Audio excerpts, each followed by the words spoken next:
Obrigado. É um prazer também. É legal porque a capoeira está tendo voz, né? Sim. E eu quero começar falando uma coisa muito interessante sobre ter voz.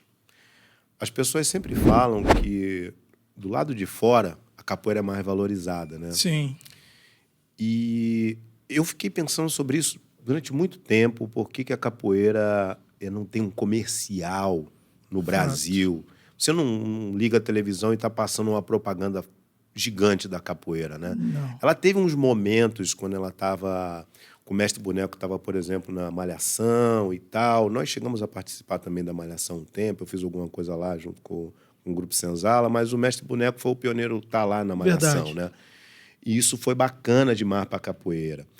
Mas a capoeira teve um boom do lado de fora quando ela apareceu num filme chamado Esporte Sangrento. Nossa, lembro. Mark da Cascos. Um filme da Sessão da Tarde que bombou, Lembro, né? lembro. Então, esse filme ele passou no mundo inteiro. Sim. Muitos estrangeiros procuraram a capoeira através desse filme. Sério, cara? Pô, o filme não brasileiro divulgou a capoeira no resto do mundo. Exatamente. E tinha, lógico, né? O mestre Amém estava lá, entre outros mestres, que eu vou esquecer aqui. Eu sempre esqueço o nome dos outros dois mestres que estavam nesse filme, não desmerecendo os mestres, mas acaba que passa. Mas o mestre Amém, ele estava lá, é um mestre que está lá fora em Los Angeles. E essa propaganda foi muito importante para a capoeira fora. Não desmerecendo todas as outras coisas que aconteceram, mas eu estou pegando isso para dar como exemplo do que eu vou falar adiante. Isso em que ano, mestre? Só para lembrar. Ah, cara, eu acho que esse filme é dos anos 90, 80, final dos anos 80 para 90 aí. Sim. Né? E até hoje, às vezes eu chego em algum país distante, porque eu estou lá na Sérvia, né? Nos Balcãs, então essa parte do mundo a galera tá chegando ainda, né, com a capoeira tal, parará. E às vezes eu chego num lugar mais longinho que a pessoa fala assim: ah, eu vi um filme assim, tal, é o Esporte Sangrento. É esse. Porque lá fora o nome não é esse, né? Esse é o título brasileiro. Esse é o título brasileiro, Mas o que eu quero dizer com isso, sobre a propaganda? Quando você volta com isso para o Brasil, por que a gente não tem uma propaganda com a capoeira aqui? Eu vou tocar logo num ponto muito dolorido do brasileiro, né? É porque nós tivemos 300 anos de escravidão, brother. Você acha que é por isso? Vou te explicar inconscientemente, talvez, mas vou chegar lá. Beleza. Quando você tem 300 anos de escravidão e o Brasil tem 500 anos... Porra, mais da metade.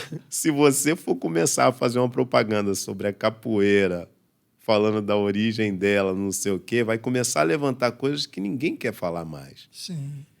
Que quem tem alguma coisa a ver com aquilo de alguma maneira não quer se colocar naquela situação. Sim. Então, quem está na propaganda, quem é o dono dos comerciais, quem é a mídia, não é o negro que está jogando capoeira, né? Não é o capoeirista. Não é o capoeirista. Então, se você for começar a falar muito sobre a capoeira, as pessoas vão procurando o fio dessa meada, você vai esbarrar em coisas que as pessoas querem esquecer, querem deixar ali de lado, deixa abaixo.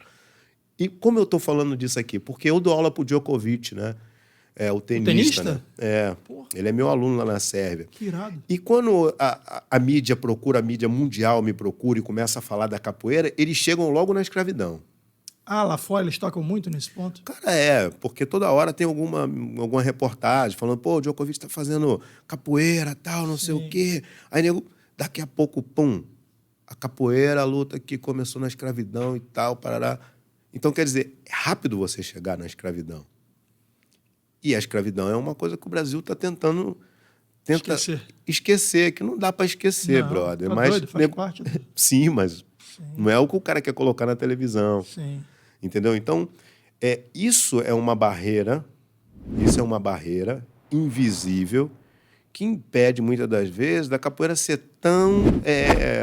não está colocada na televisão aqui no Brasil, para você estar tendo ali aquela propaganda tal da capoeira. Deixa eu te fazer uma pergunta, então, provocativa. Tem alguma luta que está no mainstream no Brasil? Acho que nenhuma. Mais ou menos. Porque, Qual? não, olha só.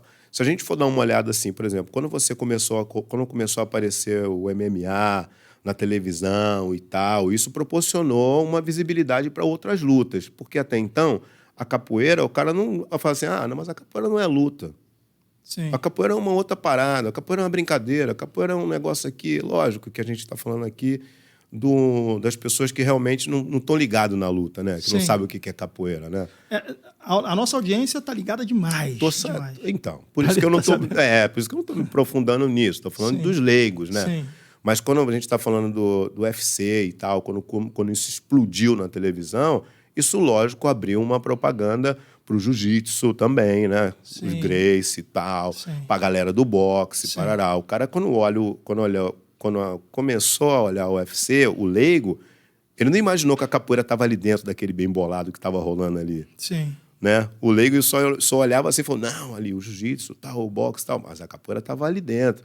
A capoeira é base de muitos lutadores. Fato. Os nossos melhores, vários começaram na capoeira. Sim.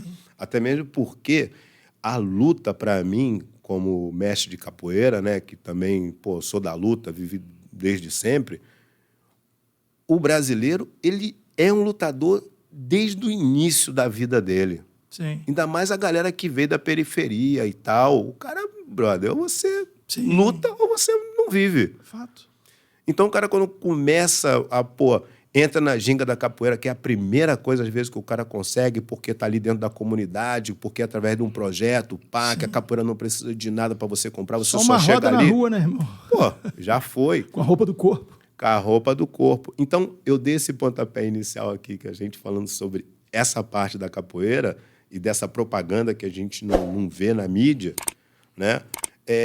E esse ponto de vista, porque é um ponto de vista olhando de fora. Sim. Porque quando eu comecei a dar aula para o Djokovic e comecei a ver a mídia internacional achando a escravidão de primeira, isso me chamou a atenção. Falei, por que a galera está falando da escravidão? Aí eu fui ver, lógico, o cara está querendo saber aonde começou a capoeira, brother. E aí a pessoa, agora olha essa, associou o atleta de ponta Djokovic com a escravidão. E isso chamou a atenção, a galera falou, mas como assim chamou? Não, chamou a atenção porque, como um cara que é atleta de ponta está fazendo uma coisa que foi criada lá na escravidão. O que significa isso? Entendi. E isso causou a curiosidade de todo mundo. Sim, entendi. Mas na Sérvia a capoeira ainda era incipiente quando você chegou lá para... Mais ou menos. A capoeira tinha o quê? Sei lá, uns 10 anos que ela estava lá. Entendi. E isso, 10 anos é nada. É nada, né? Para criar cultura? Para criar cultura é nada. E é nada agora, né? Sim. Estamos lá, eu já estou lá há 14 anos desenvolvendo um trabalho lá. E mesmo assim, você chega às vezes num lugar, a pessoa, a capoeira, mas o que é a capoeira? O cara se embola na hora de falar, né? Entendi. E me fala, quantos grupos tem lá, além do Senzala, atuando hoje na Sérvia? Olha, lá tem Senzala e tem Capoeira Angola, do mestre Marrom. Entendi. Que foi também do grupo Senzala e agora é um capoeirista da Capoeira Angola, um excelente capoeirista, um excelente mestre. Mas lá só tem a gente, grupo Senzala e Capoeira Angola. Porque é difícil você manter um grupo num país tão distante. Sim. Porque precisa do mestre para ir lá. Então, os 2 aviões para chegar lá te torna um pouco mais difícil. A língua, o idioma é uma barreira muito grande. Aliás, o idioma é uma barreira muito grande para muita coisa. Isso né? que eu te perguntar, você ensina o pessoal lá a falar português, ou você fala inglês com eles, ou você fala a língua deles? Como é que funciona? Não, eu falo sérvio, mas a galera da capoeira, eu ensino a galera a falar português. Isso é legal. E os meus alunos determinados da graduação têm que estar falando português. Tem que estar, senão não vira mestre. Tem que estar. Não, senão não tem um motivo de eu estar lá, né? Porque a ideia da capoeira é levar tudo com ela. Entendi. E isso é uma outra coisa